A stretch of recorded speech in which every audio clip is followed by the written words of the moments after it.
it just enough that the cart's starting to freewheel.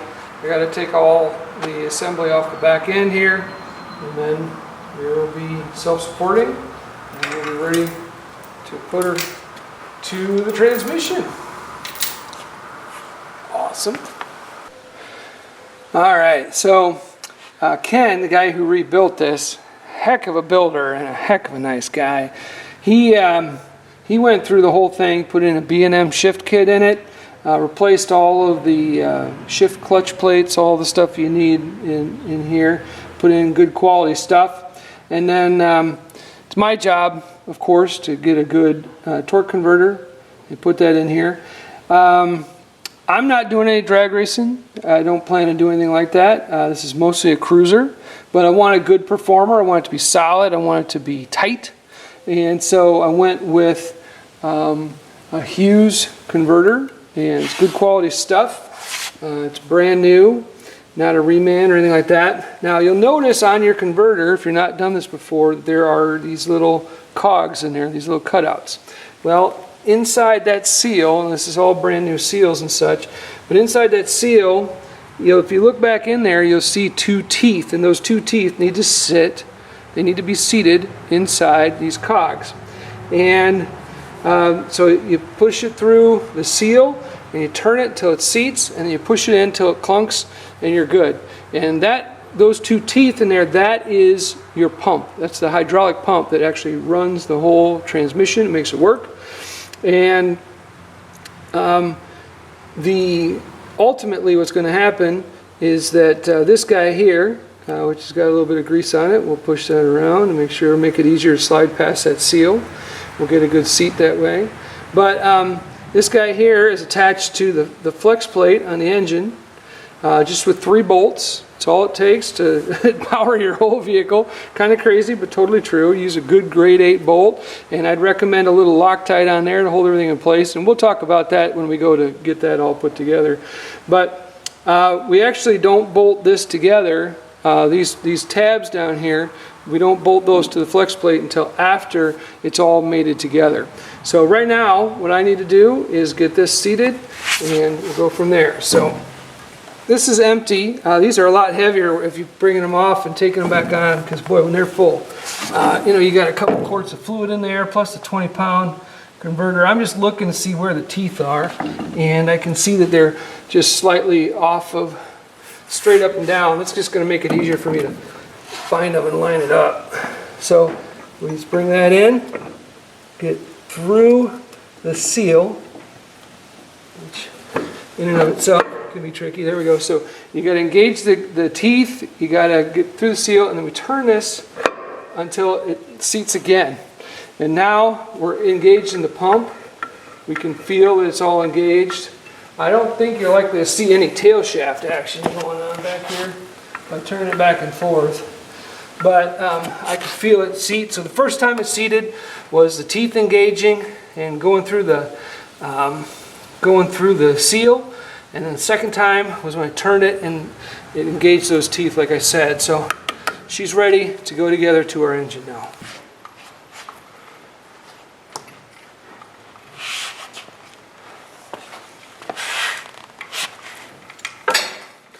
Alright, so not careening into things as, as it looks like I like to. But we're about ready. So this is the engine's just a little low compared to the transmission. So let's lift that up just a bit. We're really close here. And then there's these guide pins here and one on the other side. And hopefully your holes in your transmission are nice and clean. And if you really want it to go in nice, put a little grease in there. And Ken, again, the guy who built this, he rebuilt it for me. He went ahead and greased that up for me, so it'll line up real nice. We are, boy, 99% there. Come up just a little. All right, this side is in. That side is all but in. So you see that engine's not sitting completely flat. That's really the problem. And right there. So I'm just gonna hold her in place and get a few of the bolts started here, as always. Oh, everything moved on me. So close. Some days you'll have these little problems, and the trick is just to keep going anyway. Don't get too flustered and frustrated with it all. You'll have good days and bad, like we all do.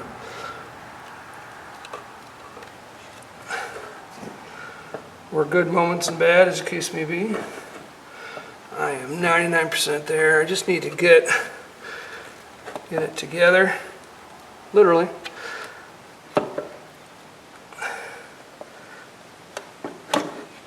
There it goes.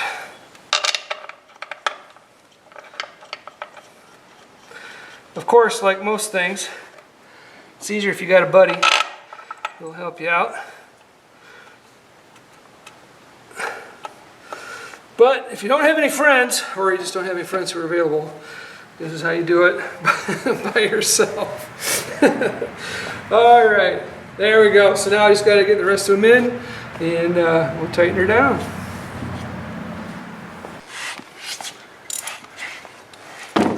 All right, so I got everything snugged up all the way around. Now, it's kind of funny. I was just thinking, I always say, and then crank it to, then tighten to spec. I have no idea what spec is. I haven't used a torque wrench in years. I own 3 of them. They're all very nice. They make cool clicking sounds. They're awesome. I just crank it down until something pops in my elbow or my shoulder, and then I know they're tight. On stuff like this, short of stripping out the block or snapping off the bolt, I just give it all the onions, man. We just go for it, because I don't want anything coming loose, falling apart, or giving me grief. So I just crank her till I ain't got no cranking left. And I'm using grade 8 bolts on these, so they're not likely to snap off. I'm much more likely to strip threads in the block, if anything. But I haven't done it yet. Ugh. All right, let's get her up in the air.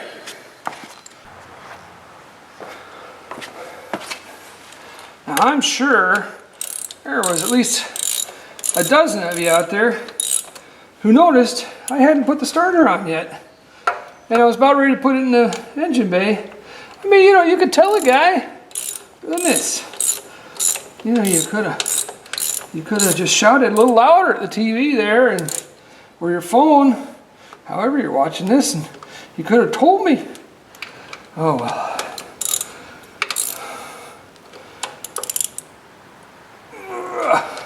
In case you're wondering, this particular starter uses 3 shims, works really well. That's just the setup that works well on this particular one. That's why they come with them, so you can work through that. I just happen to know this starter setup works good with 3.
Just work it back and forth until it fits.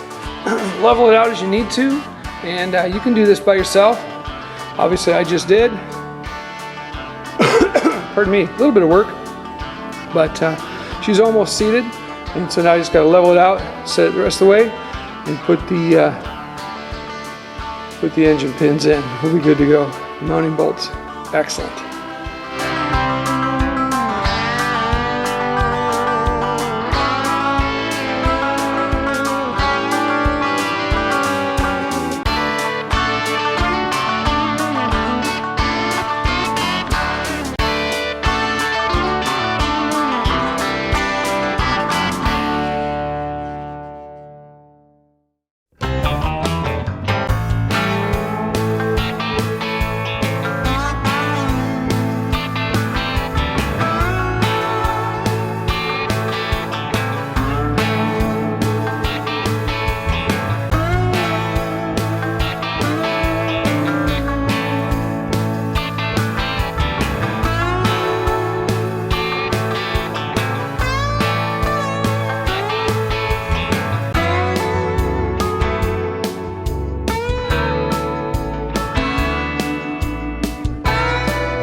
Alright, so I'm going to drop the distributor in, and I know by the both the timing marks and by my crank position marker that I am at top dead center.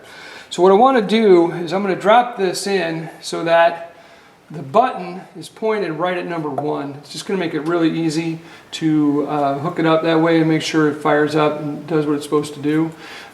So the trick is, you see the gears, of course, run at an angle, so I got to start it like here so that when it drops in, it ends up there.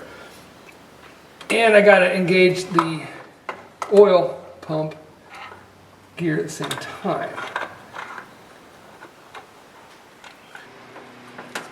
Looks good. Definitely engaging. It's all the way down. That's what I want. You know, I want that to seat like that. So now I just got to reach in and put, can I say put? Is that a word? I just need to put my bracket in place here.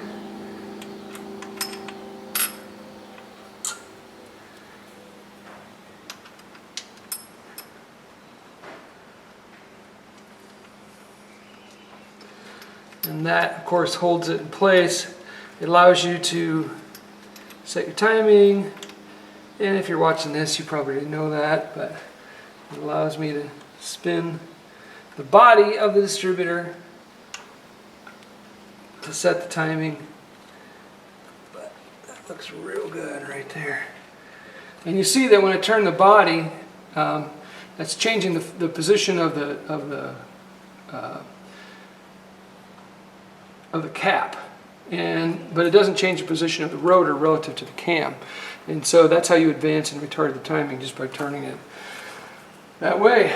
So just double checking, making sure my cap looks good, and it does. This has got really low miles on it. I mean, I think I've only got maybe 4,000 miles on this unit. There we go. And there she is. So now I just gotta set the pins on that, and then I know this is number 1. That's where we're pointed at. So we'll be putting 1 here, and we just put the rest on. All right, so I want to get my plug wires onto my distributor here, and so 18, 43, 65, 72. 1, 8, 4, 3, 6, 5, 7, 2. That's the firing order, and that's the order that I want to put those wires on in. So I've got my number 1 at top dead center, got the engine set at top dead center, pointed at number 1. So this will be number 1, and we just go around 1, 8, 4, 3, 6, 5, 7, 2 in that order. So really simple. So routing, of course, is the trick. Keeping everything out of everybody else's way, all the wires where they need to go, and just pick away at it one at a time and work my way through. Alright, so got all the wires on in the right order. I'm going to set my carburetor. Now my carburetor's got a spacer block, and the only reason it has a spacer block is because without it the linkages hit. So put that guy down, get the top gasket on, and now we're ready for the carburetor. I like these ABS 2s. Got one in my 72 truck as well. And boy, it's just a nice little carburetor. It really works well. Come on now.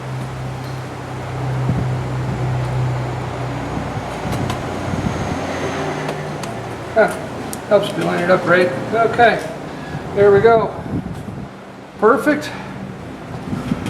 We'll just fasten her down. Alright, so I've got the carburetor all fastened down, and now I'm starting to put on some of my equipment in the front. So the alternator is going to be one of the first things to go in here, and you can see I've already got this guy in place. Actually, he needs a good clean, I can see. I mean, you know, it's not a show vehicle, it's a driver, but you know, it's got the chrome on it. You may as well keep it looking decent, and this is the time to do it. So we'll go ahead and get the rest of the bracketry in, and then we got to do the power steering pump, and you should be good to go. Alright, so now we just got to set the last of the linkages in place here. There's my throttle cable, obviously. There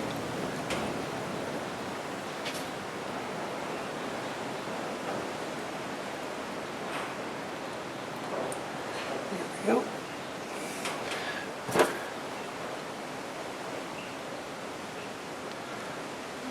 Get this guy out of the way. Getting closer. It's getting fun.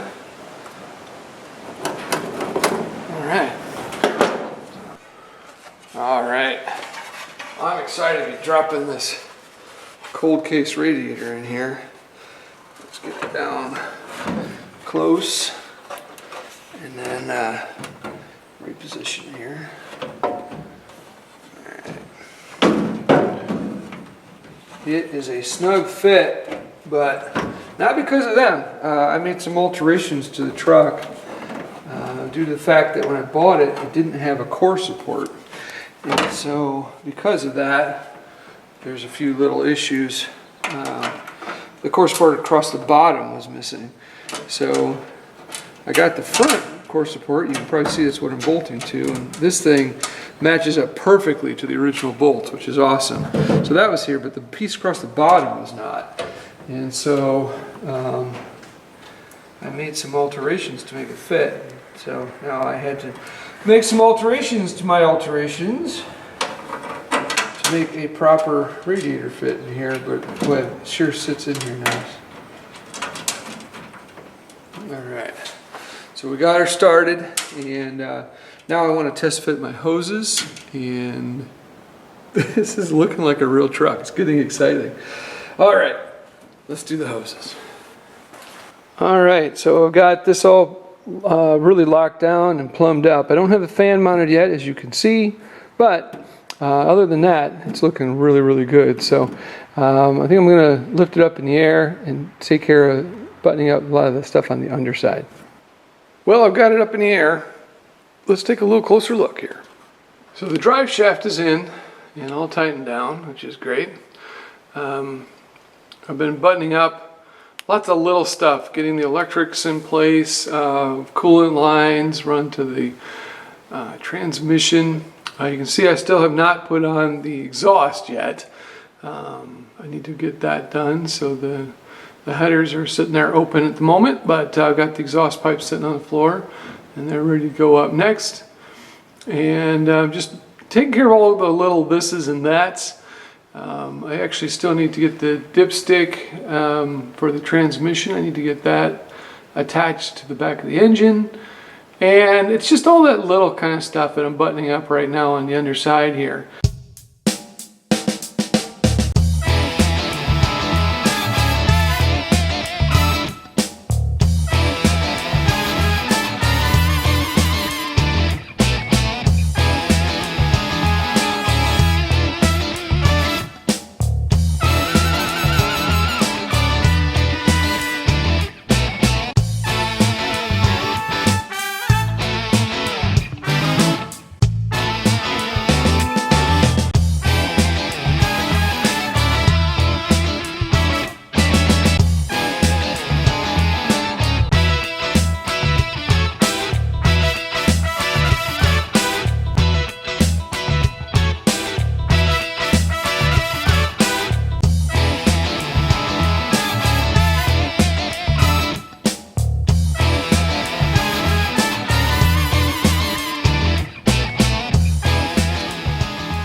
So it probably goes without saying, although the fact that something goes without saying has never actually stopped me from saying anything. Anyway, it goes without saying that I want to hear this thing run. I've got it 99.9% together. The only thing left to do is put the electric fan in it. And I cranked on it and it backfired massively through the carburetor, which, you know, as a rule, is not supposed to happen. So that means one thing and one thing only, and that is that although I took the time to line up my marks on my cam and my crank, I lined it up in the exhaust position, not in the compression position, which means that I put the distributor in and it's not in the right place. So what we're going to do, I'm going to show you how to install a distributor when the engine has been disturbed. So, you know, whatever, sometimes, you know, you go to change out a distributor and you mark everything, you know where it's supposed to go, you pull it out, you put it back in, and it should fire. Well, in this case, we're going to go as though everything's out of whack, because it kind of is. And I'll show you how I go about doing that. So let's go ahead and get started, and let's get this thing running properly. Here we go. All right, so you can't really tell, but I took off the #1 spark plug wire. Now, #1 on a Chevy 350 is the driver's side front corner. All right, so let me widen this out here so you can see where I'm at, maybe. Okay, so I'm down here on the driver's side front corner, so just behind the power steering pump, if you have one. It's going to be kind of below and to the back of, to the rear of the #1 exhaust port here. So it'll be right there. So I've pulled the spark plug wire.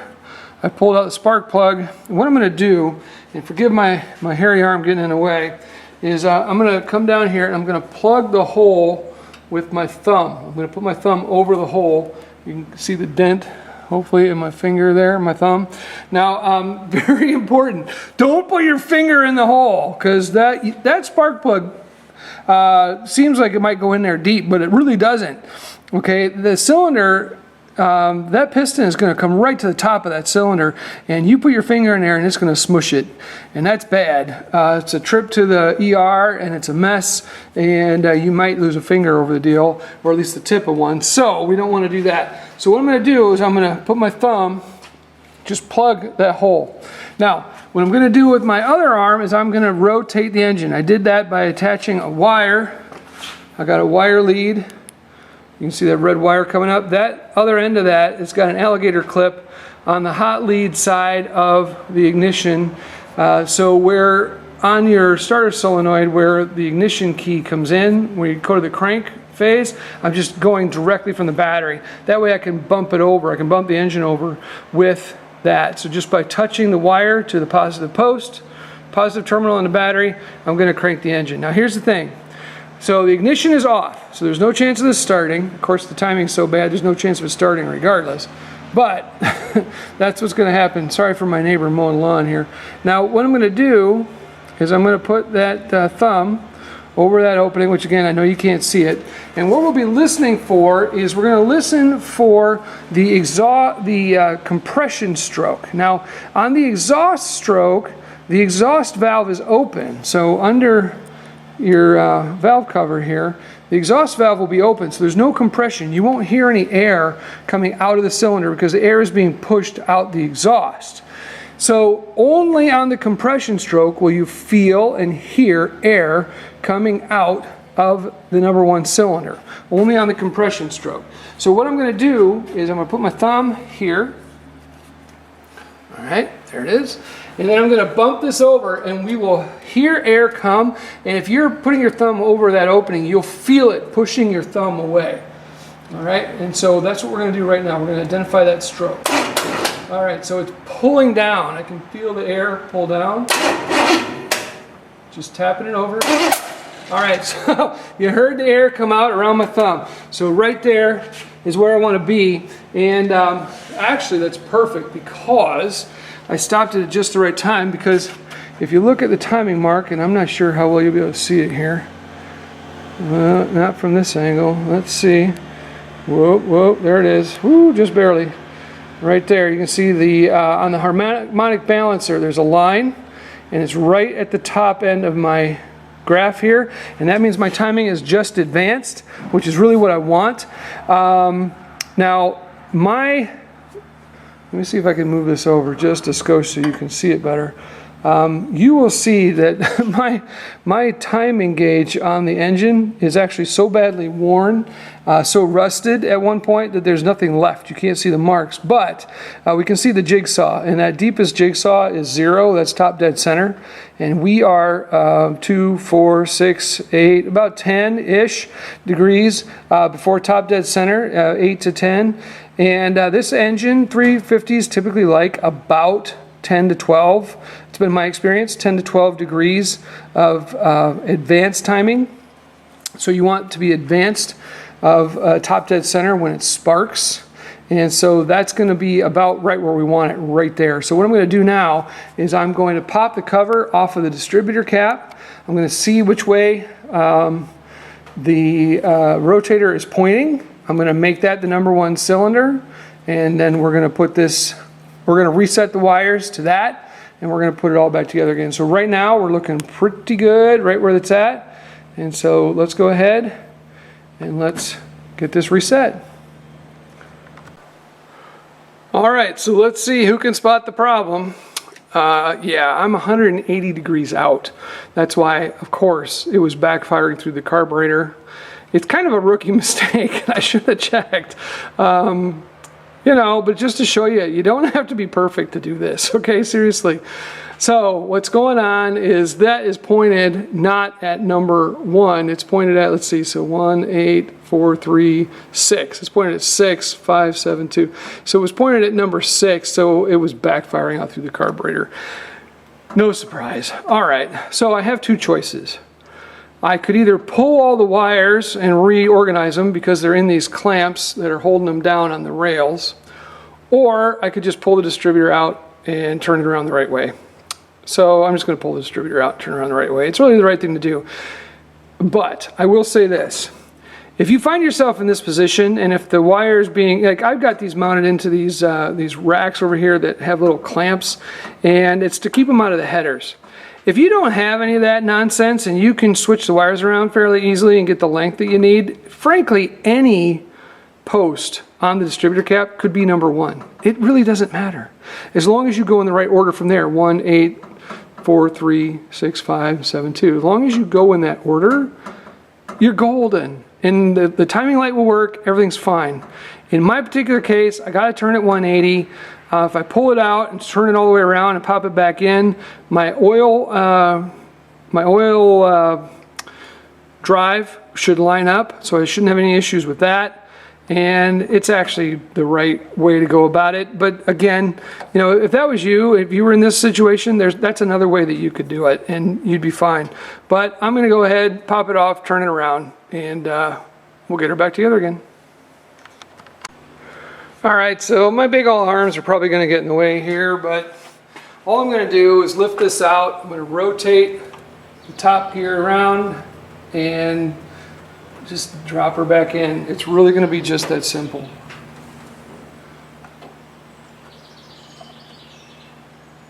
All right, so it stopped rotating, which means it's clear. Now if I bring that right to this point,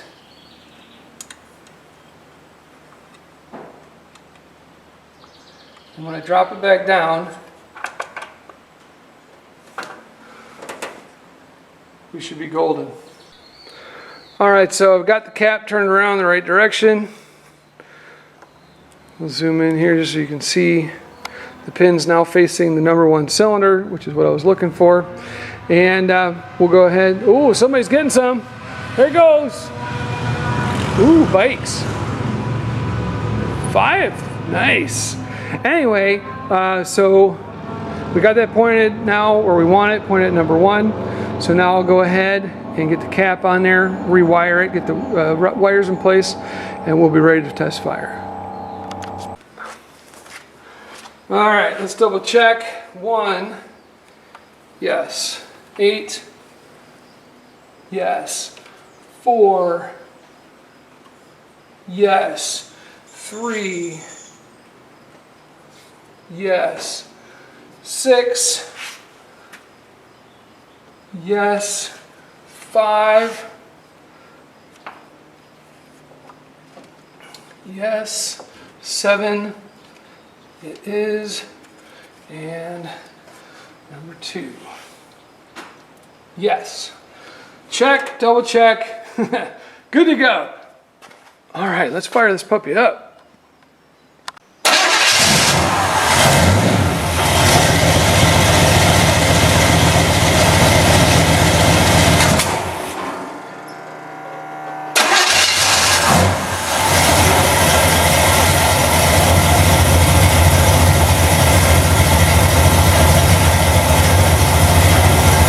I think is just a little too advanced. We got oil that was on all the headers and stuff, so that's all burning off. Gotta adjust that timing back.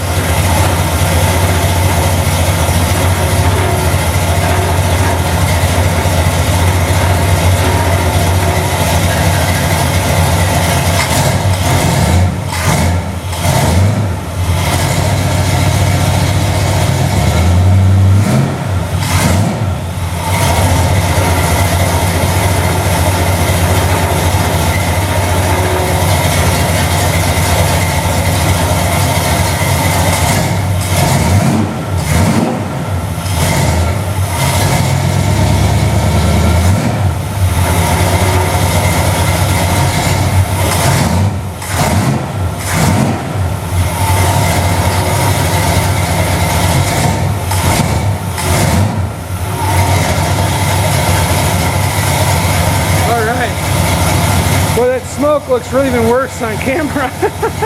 Looks worse on camera than it does in person. But all right. Well, we're going to shut her down here.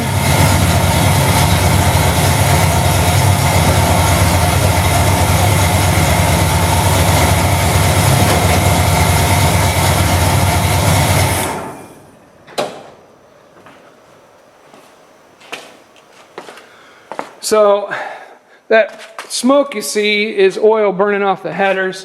When I took it apart and pulled it out, the headers got just slathered in oil. So that's what all that burning we see is. That's just stuff burning off.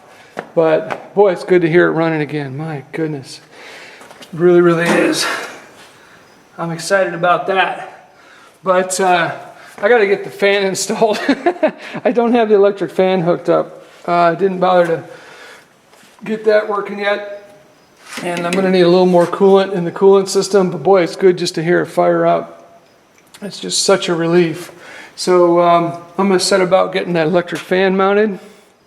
And then top off the coolant. And then we'll get it running a little bit more. I got to get the... everything needs circulated. The transmission fluid hasn't circulated through the whole system. There's about 5 quarts in it right now, and I'm going to need to probably add more. It would not be a surprise, but I'll need to go through all the gears while it's still up on the lift and just give it a chance to kind of exercise a little bit, get the fluid into all parts of the transmission and the torque converter. And of course we got to get the coolant going and circulating, making sure that the thermostat opens, which might be tricky. I mean, first firing up an engine like this after you're sitting and it's been completely drained of fluids, you get air bubbles and air pockets and stuff, so could make it a little tricky to get that to open up. So one step at a time. Let's get that fan mounted before we go any further. But man, that's just exciting. I love to hear them run, especially after it's been sitting for about 6 weeks, just between the regular daily job and waiting on parts and stuff like that. It's exciting to hear it going. So definitely encouraging to hear that, and just gives you the energy to keep working on a project, and something that's running and operational is just so much easier to feel good about spending time on. All right, let's go.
the shop today, but just about got her all back together again. That's not the way I'm going to mount the radiator permanently, but I'm still working on a solution to the fan. The radiator itself is mounted firmly. It's the fan actually that is not, and I need to come up with a better solution. But I'm out of time. We're having a bunch of people over tomorrow, and I got to get this moved because I need something else up on the lift and to get it out of the way. So this will work for now. Let's fire it up.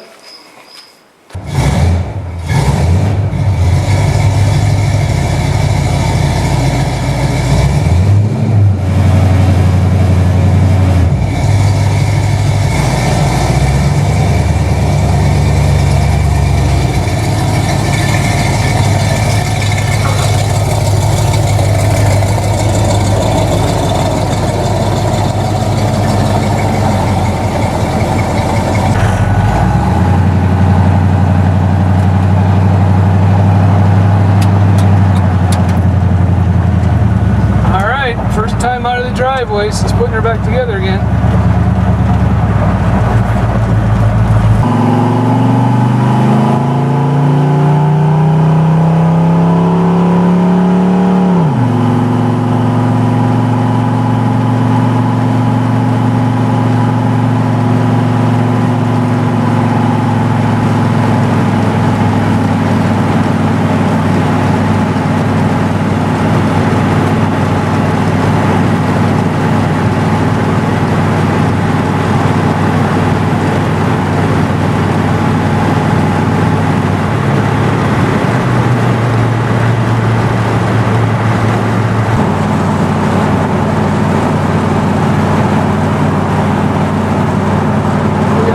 Temperature staying nice and cool, around 170, 75. That's really nice.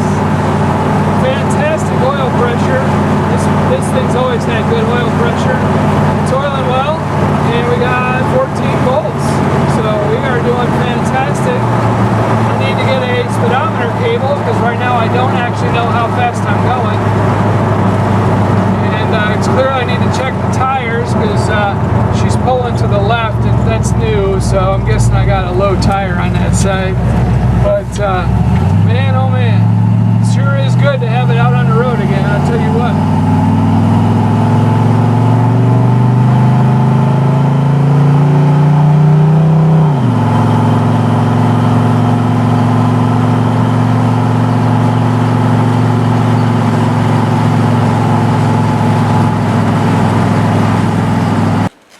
So you've heard me say it before, and I'll say it again. Man, just go out there and build your dream. What is it that you want to build? Turn a wrench. I mean, you know, if you put something together and it doesn't fit or doesn't work or whatever, just try again, learn, you know. We all make mistakes, and thinking that you're going to get through this and not have any goof ups, I think it's just not a realistic way to think. But it's definitely worth it. You're definitely worth it. You're worth learning. You're worth having what you want. And I encourage you, go out and build something that you're excited about. This is something that I'm excited about. You may not like the way I finished it. You may not like the paint. You may not like whatever. But go build what you want. Don't build what I want. Don't build it the way I build it. Build it the way you want to build it. And I think it's going to be a blessing to you. Hey, I just want you all to be blessed out there. I hope that you know, you're excited about the possibilities, and if nothing else, I give you a little hope for what you can do. You guys take care. Have a great day. God bless. Hope to see you soon.